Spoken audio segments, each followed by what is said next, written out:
All right, we're back with Tom Bruce, and maybe what we'll do, Tom, is your memories go back into like the early 90s, Yes. and my memories are stronger than the late 90s. So actually, this is great for me. I know some of this stuff. I'm going to learn some stuff from you. Go ahead and start about the key games in the early 90s. Well, in the December 1991 NCS championship game where Pittsburgh beat De La Salle 35-27, there was a rebirth of all of the good things that had been part of the De La Salle program, but put into a totally different energy level by Patrick Walsh and his entire group of Spartans of that 1992 team. And it really started with the moment that they were riding back on the bus from the Coliseum.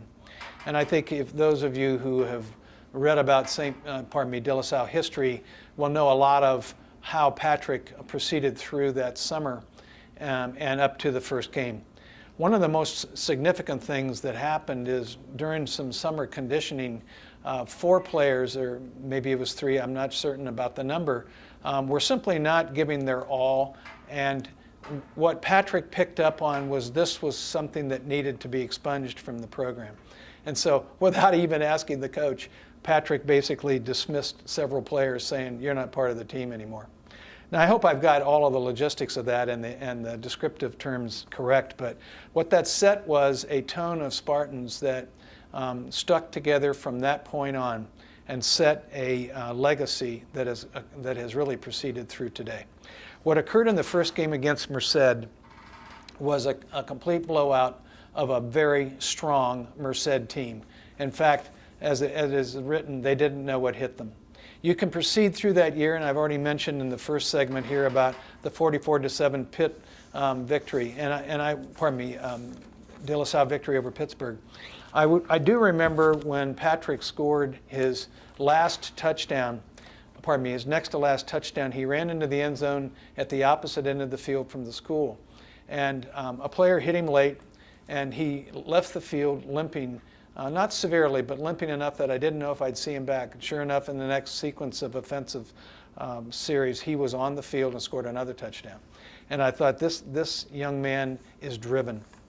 And so that set a continued tone. And then from what I gather, on the trip to the Coliseum for the repeat of the championship game in 92, no one said a word. That bus was as silent as a tomb. And of course, De La Salle won that game 41-6. In 1993, I will recall a game that when our son was a freshman and we drove to Pittsburgh to watch De La Salle play the following year. Mike Bastianelli of quarterback fame here was the quarterback. And I won't go through all the moments in the game, but I do remember a young man named Robert Portis who ran a kickoff back for a touchdown on the far end of the field on the Pittsburgh sideline. And I likened him to the athletic ability and speed of Warren Wells, who used to play wide receiver for the Raiders, who seemed to always have 3 gears: fast, faster, and blazing fast.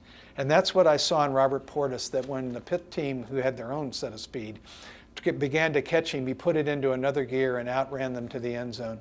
I thought, that's amazing. It was the end of that game that really began to impress me that there was never a lack of fight in the Spartans. Pittsburgh had scored to go ahead 21-20. And the stadium on our side was silent. The Pittsburgh side was going absolutely nuts. And I could understand why. The kickoff occurred at 45 seconds left in the game, and Mike Gallagher received it near the goal line and ran it out to about the 40-yard line. There was about a 10-15-yard pass from Bastianelli on an out pattern that killed the clock and gave us the ball on their side of the field.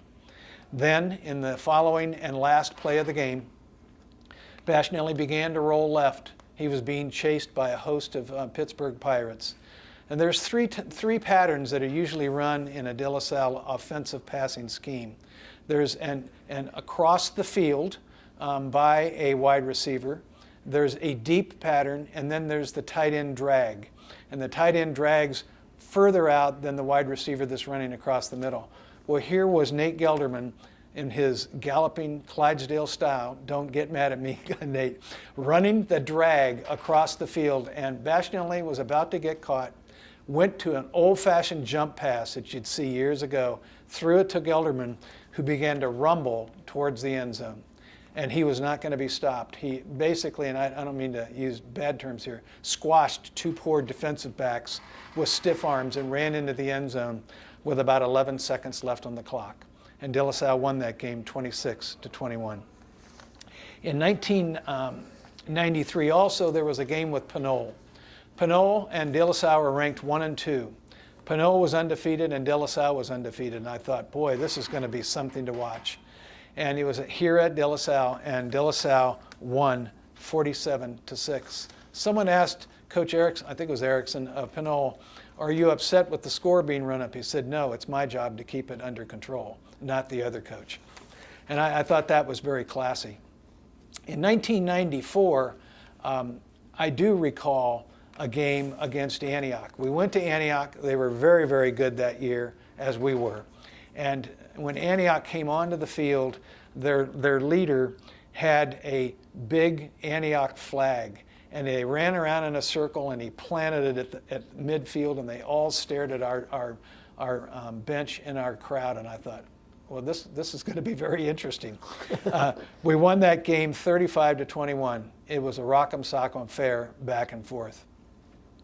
1995 brought a team onto the field here at De La Salle that I might add is one of the better teams that we've had. I don't know how you rate the best, but they were certainly extremely talented. We played St. Mary's of Stockton. They had a quarterback named Town, and this kid was really good. We went way ahead. We were up about 35 to I think 7, and they scored 18 points in the last quarter, and it was 35-25, and I thought, boy, hang on to your hats here. That was quite a game to watch.